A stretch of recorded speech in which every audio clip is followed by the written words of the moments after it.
Hello everyone, welcome to Dexterchem. आज हम लोग बात करेंगे इलेक्ट्रोकेमिस्ट्री की और ये एडवांस सीरीज़ का I hope last he lecture होना चाहिए, क्योंकि अब इसके बाद तुम्हारे पास समय नहीं है। ये लेक्चर तुम जिस दिन देख रहे हो वो आई होप सैटरडे होना चाहिए, और संडे से संडे तक अब कुछ नया सीखने की ज़रूरत नहीं है, कुछ भी नया करने की ज़रूरत नहीं है। जो कुछ तुमने पढ़ा है उसी को बस एक बार ब्रीफिंग करके रिवाइज कर लो, और बिल्कुल भी पैनिक होने की ज़रूरत नहीं है। बिल्कुल अच्छी तैयारी चल रही है, मॉक टेस्ट तुम लोग दे रहे होगे और सुकून से रहो। अब तबीयत का ध्यान रखो, मौसम बदल रहा है, खासकर नॉर्थ इंडिया में, दिल्ली साइड में काफ़ी वेदर चेंज हो रहा है। क्योंकि मैं यहाँ पे रहता हूँ इसलिए मैं बता रहा हूँ कि काफ़ी वेदर बदल रहा है, और इसमें आइसक्रीम और कोल्ड ड्रिंक से दूर रहना है। ठीक है, कोई भी कैफीन वाली ड्रिंक नहीं लेनी, कॉफ़ी पी सकते हो थोड़ी बहुत, लेकिन ज़्यादातर अवॉइड करना है। ठीक है, शांति से रहना है। और इसके बाद इस सीरीज़ में अब वीडियो नहीं आएंगे, और जो वीडियो आएंगे वो आएंगे सीधे 2024 बैच के लिए और 2025 बैच के लिए, जो 10 जून से कमेंसमेंट की, जिसकी डेट हम लोगों ने डिसाइड की है। उसके लिए एक सेपरेट वीडियो आएगा। तो फिलहाल अभी हम लोग इलेक्ट्रोकेमिस्ट्री के बिल्कुल डिटेल डिस्कशन पे चलते हैं और इलेक्ट्रोकेमिस्ट्री ख़त्म करते हैं आज के लेक्चर में। इसे देखने के बाद तुमसे इलेक्ट्रोकेमिस्ट्री का सवाल बनेगा, आई मेक श्योर, है ना। चलो भाई शुरू करते हैं। तो सबसे पहले बात करते हैं इलेक्ट्रोकेमिस्ट्री में। Electrochemistry is the study of production of electricity from the energy release during a spontaneous chemical reaction, जिसमें डेल्टा जी निगेटिव होता है, तो ये डिस्चार्जिंग की बात है। ठीक, ये use of electrical energy to bring about non spontaneous reaction into spontaneous reaction, मतलब ये हम चार्जिंग मोड की बात कर रहे हैं। एक डिस्चार्जिंग मोड की बात है और एक चार्जिंग मोड की बात है। तो एक एक करके बात डिस्कशन शुरू करते हैं। तो इलेक्ट्रोकेमिस्ट्री के बेसिक दो फंक्शन क्या हैं कि एक तो हम क्या करना चाहते हैं, बैटरी को चार्ज करना चाहते हैं, और एक डिस्चार्ज करना चाहते हैं। और उन दोनों के बारे में केमिस्ट्री उसकी समझना चाहते हैं कि वो केमिकली कैसे काम कर रहा है। और अभी एडवांस पॉइंट ऑफ व्यू से तो हम ये ज़्यादा चाहते हैं कि इसका सवाल पेपर में आए तो हम सही सही लगा पाएँ। तो सबसे पहले बात करते हैं इलेक्ट्रोड की। इलेक्ट्रोड क्या होता है? इलेक्ट्रोड मेटेलिक कंडक्टर होता है, is in association with electrolyte, and the assembly is known as electrode और हाफ सेल। सेल क्या होता है? जब दो हाफ सेल्स को मिलाते हैं तो क्या बन जाता है? एक सेल बनता है, और पूरी असेंबली को हम क्या कहते हैं? सेल कहते हैं। ठीक है, उसे कंडक्टिंग वायर से भी जोड़ना पड़ता है। तो कई लोगों को इलेक्ट्रोड की डेफिनेशन ही नहीं पता होती यार, कभी पूरा जीवन निकल जाता है इलेक्ट्रोड करते करते, डेफिनेशन नहीं पता होती। इलेक्ट्रोड क्या होता है? Electrode is metallic conductor is an association with electrolyte.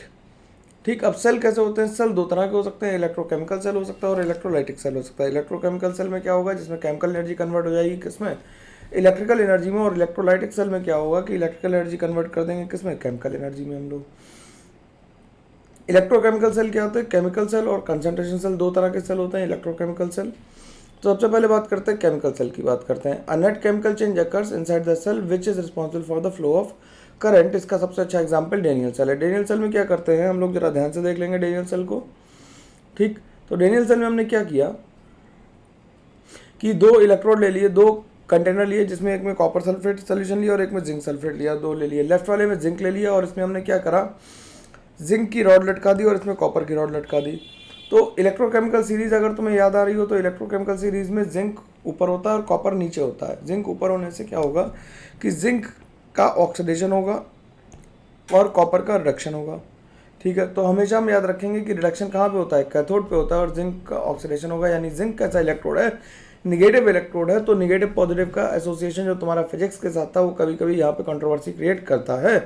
तो एनोड कैसा इलेक्ट्रोड है? निगेटिव इलेक्ट्रोड है। और कैथोड कैसा इलेक्ट्रोड है? पॉजिटिव, क्योंकि इसमें फ्लो ऑफ इलेक्ट्रॉन हो रहा है। तो इलेक्ट्रॉन हमेशा किधर जाएंगे? डेनियल सेल के केस में एनोड से कैथोड की तरफ जाएंगे, क्योंकि कैथोड पे रिडक्शन हो रहा है। कैथोड पे रिडक्शन हमेशा होता है। जब फिजिक्स में तुम करते हो तो बैटरी से एनर्जी विड्रॉ करते हैं, बैटरी को एनर्जी चार्ज करते हो, तो उसे इलेक्ट्रोलाइटिक सेल कहते हैं। इलेक्ट्रोलिसिस करा रहे होते हैं उस टाइम पे हम लोग इलेक्ट्रोकेमिकल सेल नहीं बनाते हैं। ठीक, तो कैथोड पे हमेशा रिडक्शन होता है। तो एनोड पे क्या हुआ? एनोड पे ऑक्सीडेशन हुआ, और इसे जब इलेक्ट्रॉन ज़्यादा इधर पहुंच जाएंगे तो क्या करेंगे हम? बीच में एक सॉल्ट ब्रिज लगाएंगे यूट्यूब के फॉर्म में। ठीक, जिस सॉल्ट ब्रिज में हम क्या भरते हैं? अगर सोल्यूशन या केसीएल सोल्यूशन या जिलेटिल सोल्यूशन, और इसका काम केवल होता है इलेक्ट्रिकल न्यूट्रलिटी को मेंटेन रखना। ठीक है, अब एनोड पे क्या हो रहा था? ऑक्सीडेशन। तो जेड सॉलिड कन्वर्ट हो गया Zn2++2 इलेक्ट्रॉन में, और रिडक्शन में कॉपर 2++2 इलेक्ट्रॉन बन गया कॉपर सॉलिड। अब इसे याद रखने के लिए मेरे को याद रखो, मेरा नाम क्या? मेरा नाम तो पता ही है, चैतन्य रस्तोगी। ठीक, तो CR यानी कैथोड पे रिडक्शन होता है, ऐसा याद रहेगा, मजा आएगा। जीवन भर याद रखोगे ना मेरे को, भूलोगे तो नहीं कि कैथोड पे रिडक्शन होता है। ठीक, जब कैथोड पे रिडक्शन होगा तो एनोड पे ऑक्सीडेशन होगा। तो हम मेरे को बुलाओ, आओ CR कर लो तो सही होगा, AOCR है ना। ठीक, फंक्शन ऑफ सॉल्ट ब्रिज क्या है? To maintain the electrical neutrality, electrical neutrality maintain रखने का फंक्शन सॉल्ट ब्रिज का मेन फंक्शन है। अब सॉल्ट ब्रिज की कैरेक्टरिस्टिक्स क्या है? सॉल्ट ब्रिज की कैरेक्टरिस्टिक्स क्या है? The salt bridge should not react with electrolyte of cathode और एनोड, किसी भी कैथोड या एनोड के इलेक्ट्रोलाइट से रिएक्ट नहीं करना चाहिए। और आयनिक मोबिलिटी जो सॉल्ट ब्रिज के अंदर है वो कैटायन और एनायन की सेम होनी चाहिए। ये जरूरी बात है जो सीधे सीधे एडवांस में पूछी जा सकती हैं। बिल्कुल, मैं एडवांस के पेपर की एनालिसिस करूंगा और फिर तुम्हें दिखाऊंगा कि कितनी बातें मैंने इंपॉर्टेंट लिखी थी और कितनी आई, ये भी मैं बताऊंगा तुम्हें। तो ठीक है, एडवांस के बाद भी एक दिन तो मेरे से तुमने प्रॉमिस किया है ना, एक प्रॉमिस की सब लोग अपने जूनियर्स को बताओगे, तो मैं ये एक्सपेक्ट कर रहा हूँ तो जो गिनती है हमारी कम से कम 10 फोल्ड हो जाएगी ना। पता नहीं होगी कि नहीं, मैं तो मजाक कर रहा हूँ। मेरे को लग रहा है कि सब लोग कम से कम 10-10 बच्चों को तो बताओगे ही ना। तो 10 फोल्ड तो हो ही जाने चाहिए सब्सक्राइबर अपने, नहीं कि 2000 से सीधे 20,000 शूट कर जाएंगे 4 जून के बाद, जैसा तुम लोगों ने मेरे से प्रॉमिस करके रखा है। मैंने लिटरली यार बहुत कोशिश की है, बहुत मेहनत से तुम्हें बहुत अच्छा कंटेंट देने की कोशिश की है और आई होप तुम लोगों को पसंद भी आ रहा है, काफ़ी लोग देख भी रहे हैं। बस अब इसे स्प्रेड कर दो यार, मेरे को थोड़ा सा वायरल कर दो। ऐसा वायरल नहीं कर दो, मतलब थोड़ा सा रिक्वेस्ट है कि तो लोगों तक पहुंचाओ, जिससे कि लोगों का भी भला हो सके। काफ़ी लोगों को काफ़ी चीज़ें अच्छे से समझने में दिक्कत होती, तो मैं वो भी चाहता हूँ कि उन लोगों को वो चीज़ें भी समझ में आए, जिससे लोगों को केमिस्ट्री में थोड़ा सा इंटरेस्ट आए। रटने की चीज़ नहीं, मैं तो रटने के लिए मना ही कर रहा हूँ ना हमेशा। अब टाइप्स ऑफ हाफ सेल क्या हो गए? मेटल मेटालाइन हाफ सेल हो गए। In this the metallic rod is emerged in a solution containing its own science, तो इसे मेटल मेटल हाफ सेल कहते हैं। तो जैसे कॉपर सल्फेट को कॉपर इलेक्ट्रोड में लटका दें तो इसे हम कैसे लिखेंगे? Cu2+ इक्वल्स टू Cu, यानी कि रिडक्शन हाफ सेल है। ये कैसा हाफ सेल है? इसे लिख देंगे रिडक्शन हाफ सेल है, रिडक्शन हाफ सेल है। ठीक, the element involve in the half cell reaction are generally forms electrode. We can not use very reactive metals because this they generally react with water. तो water से अगर reaction, मान लो हमने sodium ही लटका दिया पानी में, सोडियम लटकाने से क्या दिक्कत होगी? सोडियम पानी के साथ रिएक्ट करेगा और NaOH बना देगा और हाइड्रोजन में की आग लग जाएगी। हाइड्रोजन खुद जलती है, दूसरों को नहीं जलाती। हाइड्रोजन की बात ध्यान रखना, कितने लोगों को ये बात पहले से पता थी और इस तरह से पता थी। हाइड्रोजन खुद जलती है, दूसरों को नहीं जलाती। ऑक्सीजन खुद नहीं जलती, दूसरों को जलाती है। ठीक है, we can not prepare Na+ Na electrode, तो उसके लिए हम क्या करेंगे? अब सॉल्वेंट में पानी को हटा के मरकरी का यूज़ करेंगे, तो हम कहेंगे वो बन गया कैसे इलेक्ट्रोड?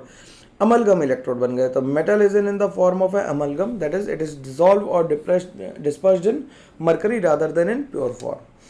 ठीक, the electrical contact is made by a platinum wire dipping in amalgam pool. ठीक, the reaction is same as metal metalline electrode with mercury playing no role. तो इसे लिखने का तरीका क्या है? Na in Hg at C1, ऐसा तुम्हें पास पास दिख रहा हो तो इधर लिख देते हैं Na in Hg at concentration C1 oblique Na+ at concentration C2।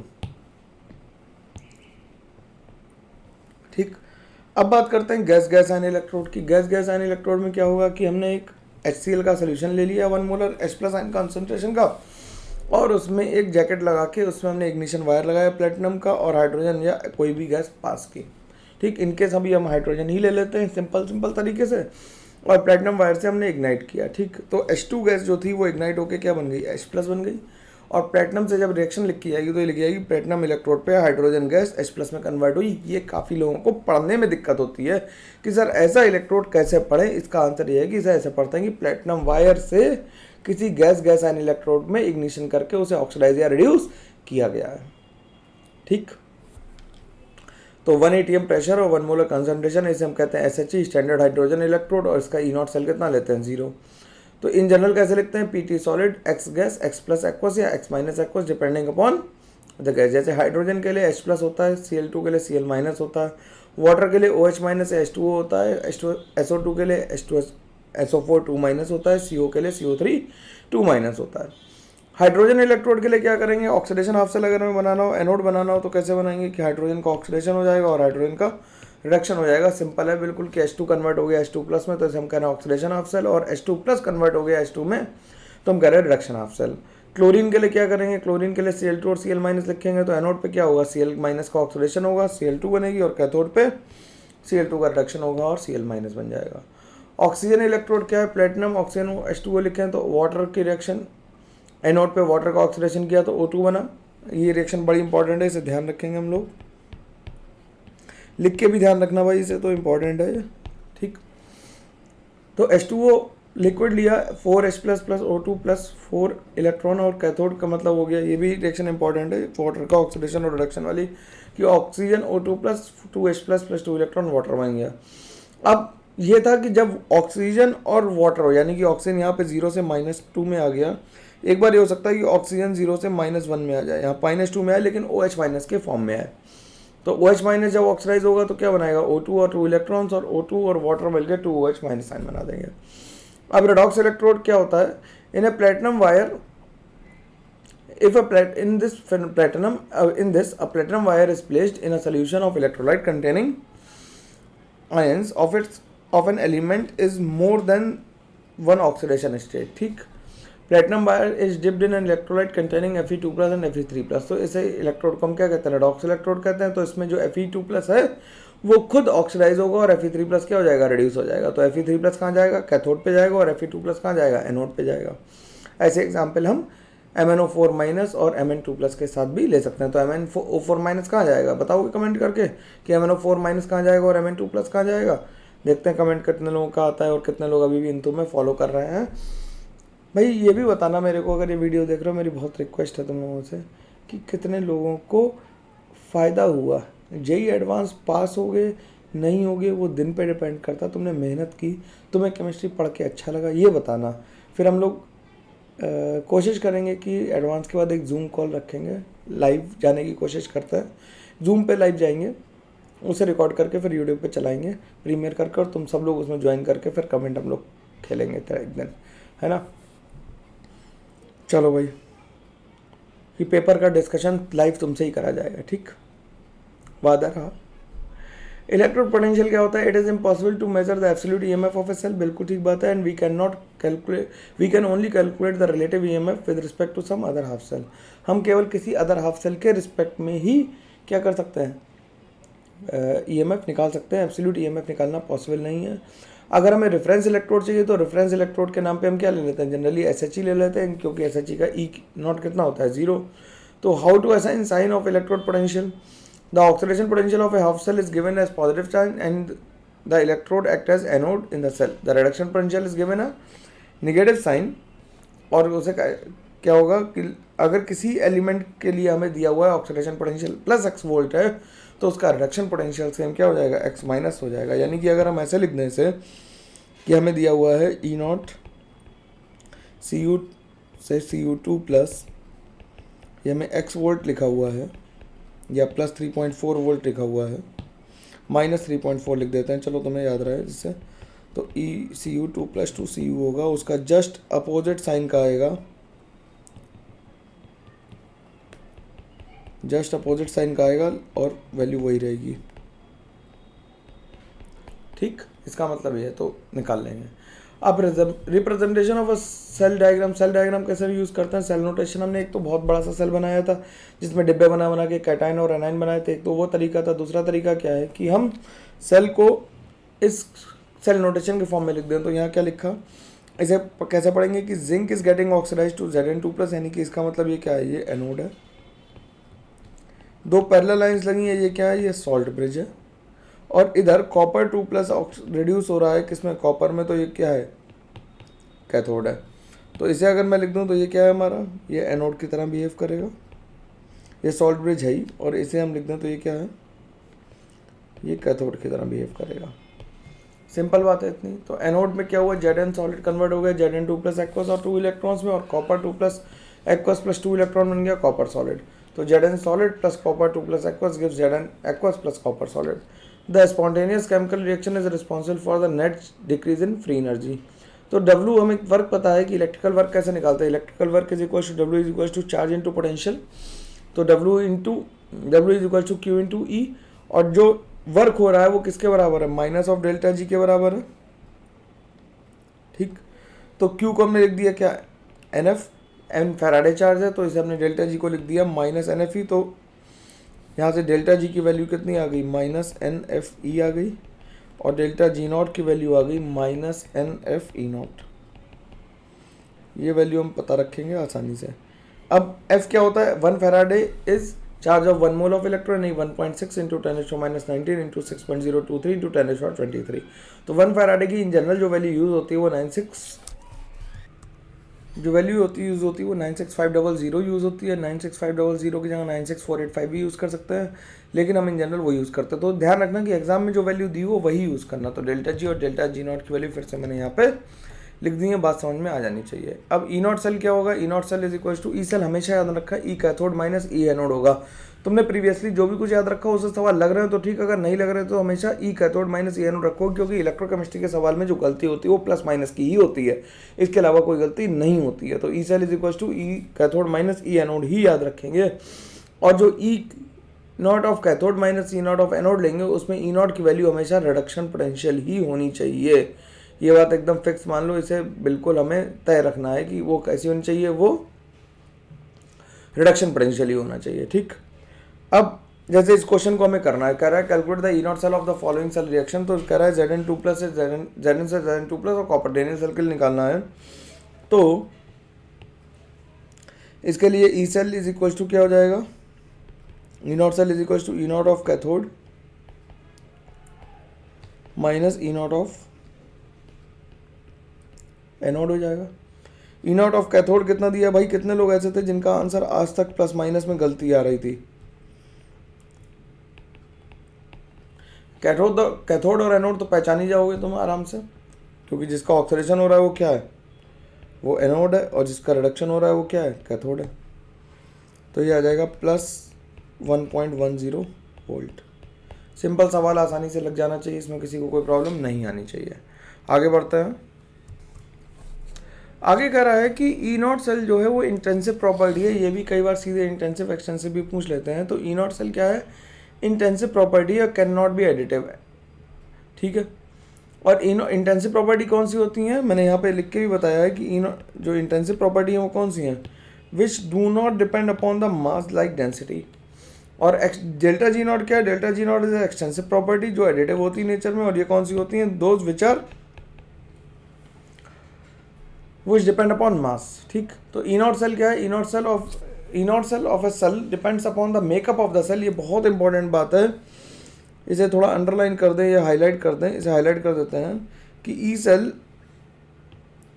E cell जो है वो किस पे डिपेंड कर रहा है, मेकअप ऑफ द सेल पे डिपेंड कर रहा है। ठीक, whereas delta G naught किस पे, मेकअप पे डिपेंड नहीं कर रहा है, केवल डिपेंड करता है net work done by the cell पे। ठीक, इन बातों को ध्यान रखेंगे कि ई नॉट सेल जो है वो मेकअप पे डिपेंड करता है, जबकि डेल्टा जी नॉट मेकअप पे डिपेंड नहीं करता है। किस पे डिपेंड करता है, net work done by the cell.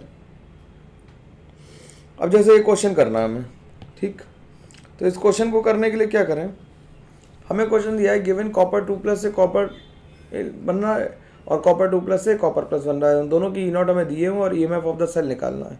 तो अगर हम नॉर्मल तरीका अपना थर्मोडायनेमिक्स वाला अपनाएं तो ध्यान से देखो क्या करें, हम केवल सेकंड रिएक्शन को 1 में से 1 - 2 कर दें, 1 - 2 कर दें।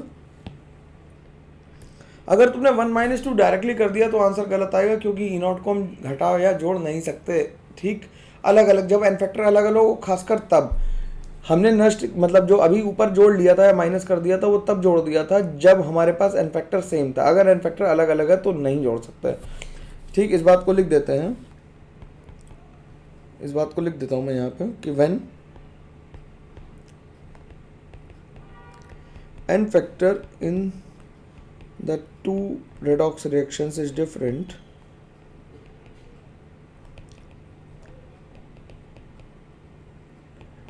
then we cannot add or subtract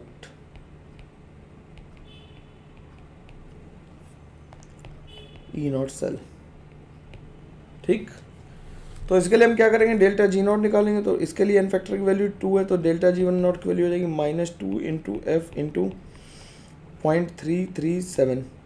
और इसके लिए E2 के लिए डेल्टा G2 की वैल्यू कितनी आ जाएगी, -1 इंटू एफ इंटू 0.153। ठीक, इसके लिए एन फैक्टर कितना है, इसके लिए डेल्टा जी सेल निकाल लेंगे तो ये जगह -1 into F into E cell. तो delta G cell will be equals to delta G1 naught minus delta G2 naught. तो ये क्या हो जाएगा, -1 into F into E cell is equals to -2 into F into 0.337 minus of -1 into F into 0.153। ठीक ठीक है, तो ये एफ से एफ कैंसिल हो गया यहाँ पे, तो ये हो गया माइनस से माइनस कैंसिल कर देते हैं, तो ये हो गया E cell is equals to 2 into 0.337 minus 0.153। अब इसे तो सॉल्व कर ही दोगे, आंसर निकाल दूँ मैं, चलो 2 7 जा 14 6 6 7 माइनस 0.153, तो ये 125 सॉरी,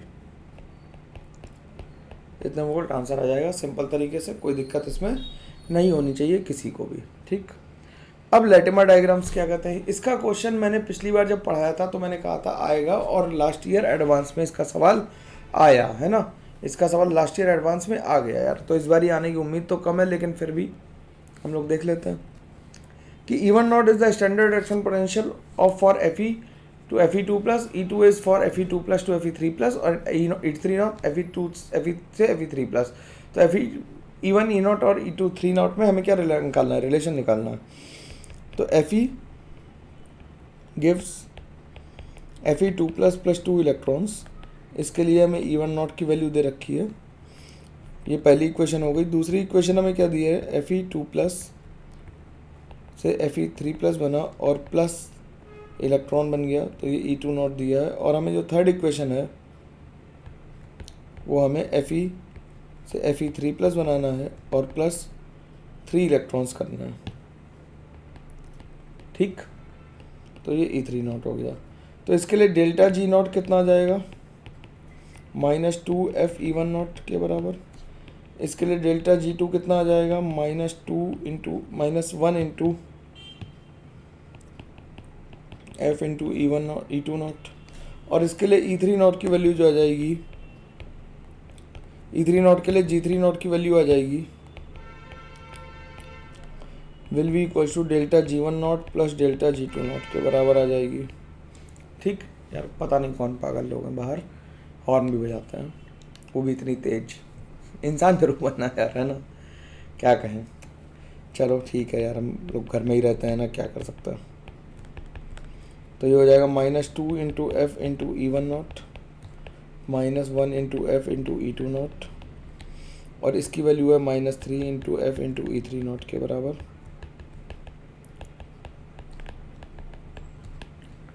आराम से समझ में आ रहा होगा भाई, बोलो। इसमें तो कोई दिक्कत किसी को, F से F कैंसिल हो गया, माइनस से माइनस कैंसिल हो गया, तो E3 नॉट की जो वैल्यू आ गई वो E1 not plus E2 not divided by 3। तुम लोगों ने लैटिमर डायग्राम कितने लोगों ने शब्द सुना था, बताना मेरे को कमेंट करके कि सर लैटिमर डायग्राम तो मेरे को पहले से ही अच्छे से आता था। ये सवाल तुम्हारे लिए होमवर्क के लिए है, सरल सवाल है, आसानी से करोगे बिल्कुल हो जाएगा, और एग्जैक्ट सवाल आया था बिल्कुल, मैं बता रहा हूँ तुम्हें। अब बात करते हैं नेक्स्ट इक्वेशन की। नेक्स्ट इक्वेशन क्या कहती है, relationship between the EMF and equilibrium constant of a cell. तो थर्मोडायनेमिक्स से हम जानते हैं कि delta G equals to delta G naught plus RTLNQ होता है। तो डेल्टा G को -NFE लिख देंगे और डेल्टा G नॉट को -NFE नॉट लिख देंगे, तो RTLNQ हो गया। तो ई सेल की वैल्यू हो गई E नॉट सेल -RT/NF तो E cell is equals to हो गया E naught cell 0.059/n log of Q। ठीक, Q है रिएक्शन कोशेंट, तो Q की वैल्यू हम जानते हैं कैसे निकालते हैं, C की पावर C D की पावर D अपॉन A की पावर या PC इंटू PD की पावर D अपॉन PA की पावर A इंटू P की पावर B। एट इक्विलिब्रियम क्या होता है, Q becomes equals to K और डेल्टा G हो जाता है 0, तो डेल्टा G नॉट की वैल्यू -RTLN की हो जाती है, तो E नॉट सेल कैसा आ जाएगा 0.0591/n log K। अगर हम डेनियल सेल के लिए लिखें, इसे डेनियल सेल के लिए लिखें तो कैथोड और एनोड हमें पता है, रिएक्शन हम जानते हैं, तो हम क्या लिख देंगे, Q की वैल्यू कितनी आ जाएगी Zn2 plus upon copper 2 plus. क्यों, क्योंकि हम रिएक्शन को लिख पा रहे हैं। और Zn2+ कहाँ था, एनोड पे, और कॉपर 2+ कहाँ था, कैथोड पे। तो अगर हमें इन जनरल लिखनी हो बात तो कैसे लिखेंगे, E cell is equal to E naught cell minus 0.059/2 log of Zn2+ upon copper 2+, और ई नॉट सेल को लिख देंगे E cathode minus E anode और Zn2+ अपॉन कॉपर 2+। अगर हमें जनरल इक्वेशन लिखनी हो डेनियल सेल के अलावा भी तो भी रिएक्शन लिखी जा सकती है कि E cell is equal to E naught of cathode minus E naught of anode minus 0.0591/n log of anode upon cathode. ठीक। Application of Nernst equation, application of Nernst equation कैसे देखेंगे कि EMF of cell, half cell कैसे निकालेंगे। मान लीजिए कोई metal है जिसपे एन चार्ज है, जिसने एम सॉलिड बना दिया, तो इसके लिए क्या हो जाएगा, क्यू की वैल्यू 1/mn+ हो जाएगी। तो इसकी सीधी इक्वेशन हम लिख सकते हैं कि E cell equal to E naught cell minus 0.059/n log of 1/mn+। ठीक। ये बहुत इंपॉर्टेंट है एप्लीकेशंस, इसी में आदमी फंस जाता है, इसे तसल्ली से करना है ना। धीमे कर लेना वीडियो यार, थोड़ा लिख के देखना, पेन चलाना अगर कर लोगे तो मेरे को लगता है सिंपल सवाल अगर आ गया तो आसानी से हो जाएगा। इलेक्ट्रो का भी और आयनिक का भी मैंने दोनों इसीलिए लास्ट में रखे थे, क्योंकि जिन्हें आता है वही रिवाइज करेंगे इसे, जिन्हें नहीं आता उन्होंने तो पहले ही गिव अप करके रखा होगा कि इलेक्ट्रो आयनिक नहीं लगाएंगे। ठीक है। और जब हम लोग 2024 बैच के लिए मैं पढ़ाऊँगा तो इसे बहुत प्यार से तसल्ली से पढ़ाऊँगा, मज़े में। ठीक है। अभी तो रिवीजन पॉइंट ऑफ व्यू से चल रहा है तो कंटेंट तो सेम ही रहेगा, लेकिन उसका तरीका और स्पीड थोड़ी सी कम हो जाएगी, थोड़ी सी क्या काफ़ी कम हो जाएगी, तो तुम्हें मज़ा बहुत आएगा, समय मिलेगा पढ़ने का। ठीक। कैलकुलेशन ऑफ पीएच कैसे निकालेंगे, तो H+ क्या हो गया, H+ aqueous plus electrons gives half H2 gas. तो PH2 गैस किसके बराबर हमने मान लिया कि 180 m के बराबर आ रही, तो ई सेल हो गया E naught cell minus 0.0591/1 log of PH2 upon H+। तो ये क्या आ गया, 0 minus this number upon 1/H+। तो 1/H+ को माइनस ऑफ लॉग H+ लिख दिया, तो ये ई सेल किसके बराबर आ गया, ई सेल आ गया minus of 0.0591 into pH. PH वाले सवाल छोटे छोटे आते हैं। अब temperature dependence of E naught cell EMF कैसे, ये भी एडवांस में क्वेश्चन आ रखा है, बिल्कुल एज सच सवाल पूछा गया, नोट्स का लिखा हुआ। मैं बार बार बता रहा हूँ, ये नोट्स तो मेरे तो पुराने ही हैं यार, मैं पुराना हो गया हूँ अब तो। ठीक है, नहीं पुराना नहीं हूँ, ठीक है, लेकिन हाँ मतलब अगर प्रिसाइजली कहें फिटजी को से भी पहले की बात कहें तो लगभग 2006 से अभी तक 17-18 साल हो गए पढ़ाते हो, 17 साल हो गए।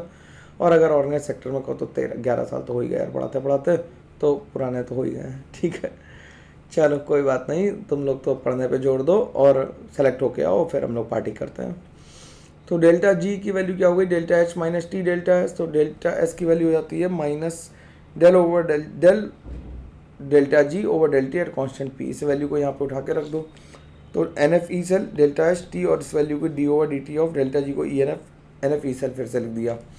एन एफ ई सेल इधर आ गया, डेल्टा एच इधर आ गया, एन एफ बाहर ले लिया, delta E by delta T. तो delta E by delta T at constant pressure आ गया E cell upon T plus delta H upon N F T. ठीक है, तो इसे आसानी से हम लोग याद रखेंगे। इंपॉर्टेंट रिएक्शन है, डेरिवेशन तो इंपॉर्टेंट है, इसे हम ध्यान रखेंगे। इसका डायरेक्ट सवाल पूछा जा सकता है ग्राफ के फॉर्म में।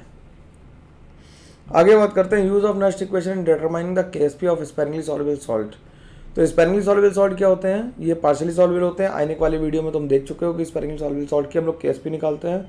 तो अगर स्पेरिंगली सॉल्युबल सॉल्ट हम एजी सेल टाइप का ले लें तो ई नॉट सेल, इसे पढ़ेंगे कैसे, कितने लोगों ने ये पढ़ रखा था और मेरे तरीके से पढ़ रखा था ये बताना जरूर, क्योंकि मैं तो कुछ अतरंगी तरीका बताऊँगा पढ़ने का, है ना।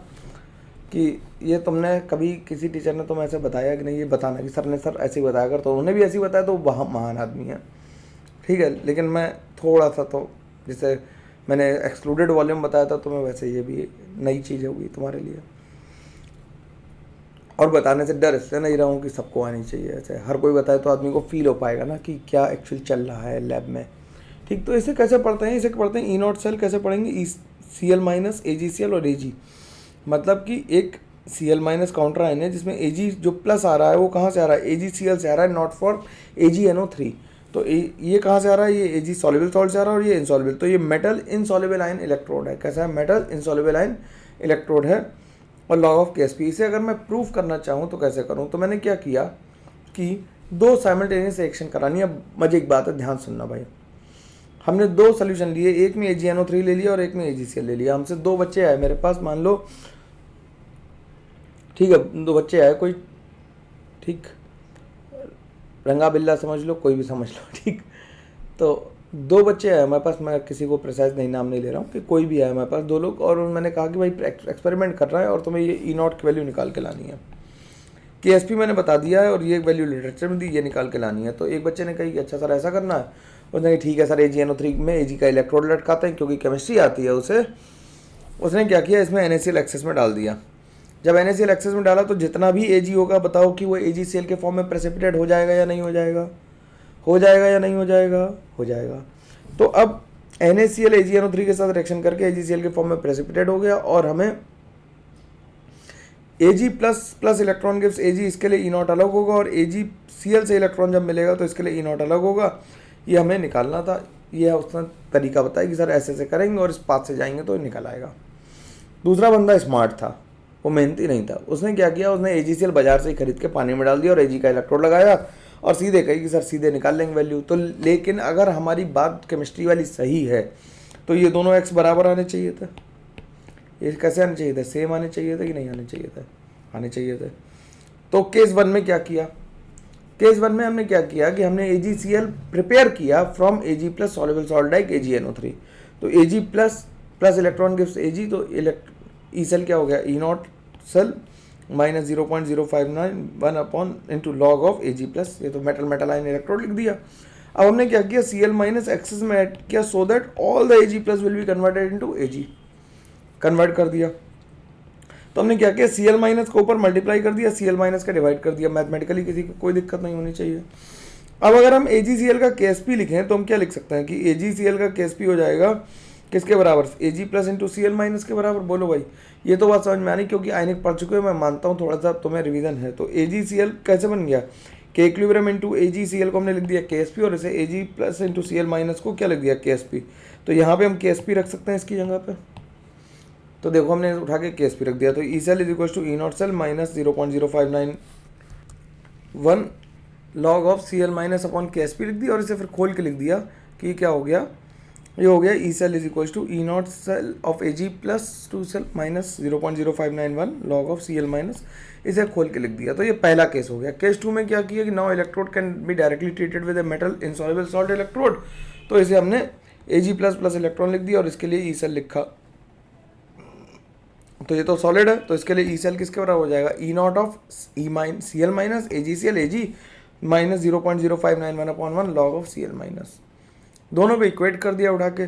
दोनों पे इक्वेट करोगे तो क्या होगा, देखो जरा, इस Cl माइनस से ये Cl माइनस कट जाएगा और सीधे फॉर्मूला हम जो चाहते थे वो डिराइव होके आ जाएगा। इससे तुम्हें फ़ायदा क्या हुआ, इससे तुम्हें फ़ायदा ये हुआ कि तुम सेल के बारे में सोच पा रहे हो, थोड़ा अटेन कर पा रहे हो यार। जब तक सोचोगे नहीं तब तक सवाल तो लगाने की मत ही सोचो, ठीक है। अब कॉन्सेंट्रेशन सेल की बात करते हैं। कॉन्सेंट्रेशन सेल क्या होते हैं, due to the change in concentration of cations and metals at different electrodes the EMF is generated, ठीक है। तो इलेक्ट्रोड कॉन्सेंट्रेशन सेल हो सकते हैं और इलेक्ट्रोलाइट कॉन्सेंट्रेशन सेल हो सकते हैं, ठीक। In these cells two like electrodes at different concentration are dipped in the same solution, ठीक।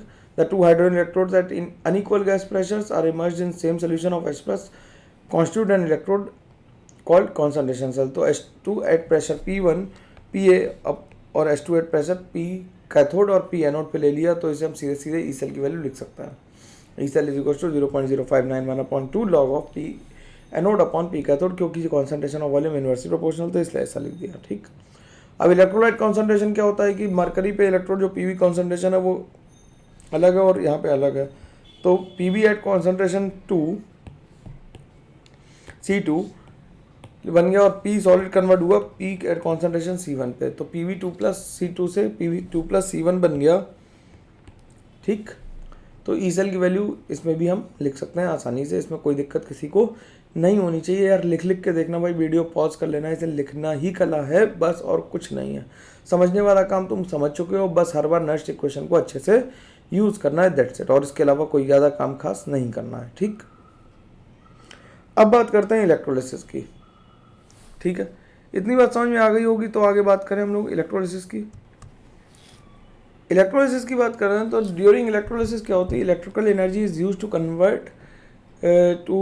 Convert the non spontaneous reaction into spontaneous reaction. तो केस 1 कर लेते हैं, मॉल्टन NaCl की इलेक्ट्रोलिसिस करते हैं। मॉल्टन NaCl की इलेक्ट्रोलिसिस करेंगे तो उसमें और कोई है ही नहीं, केवल Na प्लस और Cl माइनस ही है। तो Na प्लस किधर जाएगा, जहाँ नेगेटिव इलेक्ट्रोड होगा, नेगेटिव इलेक्ट्रोड कौन है, कैथोड, तो कैथोड पे चला गया और वहाँ पे जाके देखो क्या हुआ, रिड्यूस हुआ। तो मेरा नाम तो याद ही रहेगा, बोलो ये तरीका सही लगा ना। और Cl माइनस कहाँ जाएगा, एनोड पे, तो हाफ Cl2 बन गया, तो Na plus plus Cl minus gives half Cl2 plus Na। ठीक, अब इलेक्ट्रोलिसिस ऑफ प्योर वाटर करेंगे। प्योर वाटर में H प्लस आइन और OH माइनस आइन का कॉन्सेंट्रेशन बहुत कम होता है, और वो कितना होता है, 10⁻⁻⁷ होता है मोलर एट 25 डिग्री सेंटीग्रेड। तो वाटर की जगह in comparison to water the concentration of H plus and OH minus is very low, therefore the electrolysis of water only takes place, not of H plus and OH minus, therefore the current passed is there, the following reactions occur। तो इसमें क्या होगा, cathode पे क्या होगा, water का reduction होगा, और जब वाटर रिड्यूस होता है तो हाइड्रोजन गैस लिबरेट करता है, और जब ऑक्सीडाइज होता है तो O2 गैस लिबरेट करता है। तो ये इक्वेशन बन गई। इस पे भी सवाल आ रखा है सीधे इलेक्ट्रोलिसिस पे। ठीक, अब इलेक्ट्रोलिसिस ऑफ एसिडिफाइड वाटर अगर करें हम, डाइल्यूट H2SO4 डालें तो एक ड्रॉप डालने से हम जानते हैं कि पीएच बहुत तेज चलेगी आगे, क्योंकि बफर तो है नहीं वाटर।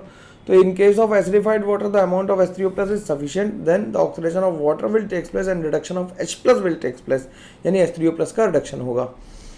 ठीक, तो कौन सी इसमें रिएक्शन होगी कि H3O+ का रिडक्शन होगा, H3O+ रिड्यूस होकर हाइड्रोजन गैस बनाएगा, और वाटर ऑक्सीडेशन करके क्या बनाएगा, O2 गैस बनाएगा। अब देखो वाटर का ऑक्सीडेशन पोटेंशियल भी ज़्यादा है H2SO4 से, तो रिएक्शन कौन सी होंगी, ऊपर वाली होंगी, क्योंकि वाटर का ऑक्सीडेशन पोटेंशियल भी ज़्यादा है और उसका कॉन्सेंट्रेशन भी ज़्यादा है सल्फेट से। ठीक, लिखा हुआ है मैंने ये, since the oxidation potential and the concentration of water is more than SO4 minus, then the current passed will be more effectively oxidize water in comparison to SO4 minus. In case of concentration of H2SO4 is large, then the oxidation of SO4 will be takes place. Large का मतलब है जो 38% से ज़्यादा हो, और 38% हम लोग यूज़ करते हैं लेड स्टोरेज बैटरी में। किसमें यूज़ करते हैं, लेड स्टोरेज बैटरीज में यूज़ करते हैं। बैटरी NCERT से पढ़नी है, मैं बिल्कुल नहीं पढ़ाऊंगा उसमें, क्योंकि अब टाइम मेरे पढ़ाने का ज़्यादा बचा नहीं है।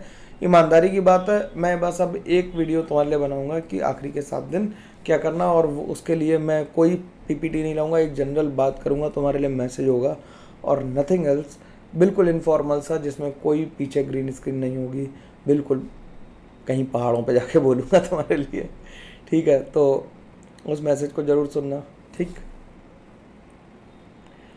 electrolysis of alkaline water dilute NaOH के लिए, in this there are 2 possible reactions that can take place at every electrode। तो पहला क्या है कि किसका रिडक्शन हो जाए, Na+ का रिडक्शन हो जाए या वाटर का रिडक्शन हो जाए। तो किसका रिडक्शन होगा, किसका इलेक्ट्रोड पोटेंशियल ज़्यादा आ रहा है, वाटर का ज़्यादा आ रहा है, तो वाटर क्या होगा, वाटर रिड्यूस होगा। ठीक, वाटर क्या होगा, रिड्यूस होगा, क्योंकि Na+ क्या होगा, हैवीली हाइड्रेटेड होगा। ये रिएक्शन ऐसे ही याद रखनी है, पूरी रटनी नहीं है बैठ के कि रट रहा है एक लाइन, बिल्कुल भी नहीं। ध्यान रखना कि जब हम ऐसे याद करेंगे कि डाइल्यूट NaOH डाला तो किसका रिडक्शन होगा, वाटर का रिडक्शन होगा, और ऑक्सीडेशन भी किसका होगा, किसका ऑक्सीडेशन होगा। अब देखो वाटर का रिडक्शन हो गया, in case Na+ are heavily hydrated, its reduction potential is also very less, तो वाटर क्या होगा, वाटर ही ऑक्सीडाइज होगा। लेस का मतलब, वेरी लेस का मतलब ज़्यादा है। ठीक, अब H2O ऑक्सीडाइज होगा तो क्या बनाएगा, O2, और OH माइनस ऑक्सीडाइज होगा तो O2। इसका -1.3 है और 0.4 है, तो किसका ज़्यादा है, जिसका ऑक्सीडेशन पोटेंशियल ज़्यादा हो वो पहले ऑक्सीडाइज होगा। In this species those oxidation potential will be higher at with good concentration preferably get oxidise, the species whose reduction potential will be high with good concentration will get preferably get reduced at cathode. तो इसमें क्या होगा, OH minus का oxidation होगा और water का reduction होगा। ध्यान रखना, ये स्टेटमेंट बड़े इंपॉर्टेंट है, इंपॉर्टेंट लिखा हुआ है, डबल इंपॉर्टेंट लिख दिया तो मतलब उसकी इफेक्टिवनेस और ज़्यादा बढ़ जानी चाहिए। NaCl की इलेक्ट्रोलिसिस करते हैं ब्राइन की, ये बहुत पॉपुलर है, बहुत सारे लोग पूछते हैं इसके बारे में। तो अवेलेबल आयन कौन कौन से हैं, Na+ है, Cl- है, H+ है और OH- है। तो वाटर और H2O में, वाटर और Na+ में कौन रिड्यूस होगा, वाटर। Cl- और वाटर में कौन होगा, Cl- और वाटर में थोड़ी देर के लिए क्या होता है, वाटर ऑक्सीडाइज हो जाता है। वाटर क्या होता है, ऑक्सीडाइज होता है, इसलिए मोमेंटरली O2 निकलती है। This is called over potential. It is the extra potential required to initiate a reaction at required rate. If the ECL for the reaction is less than 0.6 volt then the reaction will be very slow. ठीक, reaction of water क्या होगी, जैसे Na+ बना तो Na+ जब जैसे ही पानी में गिरेगा तो क्या बना देगा, हाइड्रोजन गैस बनाएगा। तो इससे हम ECL निकाल के बता रहा हूँ कि ओवर पोटेंशियल देखो बहुत ज़्यादा आ रहा है, इसलिए Na+ बहुत ज़्यादा रिएक्टिव है। ठीक, तो वाटर का ऑक्सीडेशन होगा और किसका होगा, Cl- का रिडक्शन होगा, मोमेंटरली ऑक्सीजन निकलेगी। ठीक, Cl का ऑक्सीडेशन और Cl- का ऑक्सीडेशन होगा और वाटर का रिडक्शन होगा। ठीक, अब electrolysis of solution in presence of reactive electrode, अगर AgNO3 ले लें तो Ag+ क्या करेगा। अब देखो इन तीनों रिएक्शन में वाटर, NO3 और Ag+ में रिडक्शन पोटेंशियल सबसे ज़्यादा किसका है, सबसे ज़्यादा है Ag का, और ऑक्सीडेशन पोटेंशियल सबसे ज़्यादा किसका है, Ag का। तो Ag का ही ऑक्सीडेशन होगा और Ag का ही रिडक्शन होगा, इसीलिए हम लोग जब भी नेक्स्ट इक्वेशन लिखते थे बिल्कुल तकलीफ उठाने की ज़रूरत नहीं समझ रहे थे। ऐसी कोलवे इलेक्ट्रोलिसिस, ये तो तुम लोग जानते ही हो, कोलवे इलेक्ट्रोलिसिस हम लोग ऑर्गेनिक में पढ़ चुके हैं, एल्केन बनाने के काम आती है। किससे किससे बनाते हैं, sodium salt of carboxylic acid से बनाते हैं। अब तुम्हें क्या करना है कि एनसीईआरटी से अगर कोई इलेक्ट्रोलिसिस छूट रही हो तो उसे भी पढ़ लेना। ठीक है, इसमें सिंपल रिएक्शन है तो इसे ध्यान रखेंगे हम लोग। ठीक, अब बात करते हैं फैराडेज लॉ ऑफ इलेक्ट्रोलिसिस की। Faraday's law of electrolysis first law क्या कहता है, the amount of substance liberated और deposited at any electrode is directly proportional to the quantity of charge pass through it, यानी कि W इज प्रोपोर्शनल टू क्या है, Q। Q क्या है, चार्ज पास्ड, एंड W क्या है, अमाउंट डिपॉजिटेड।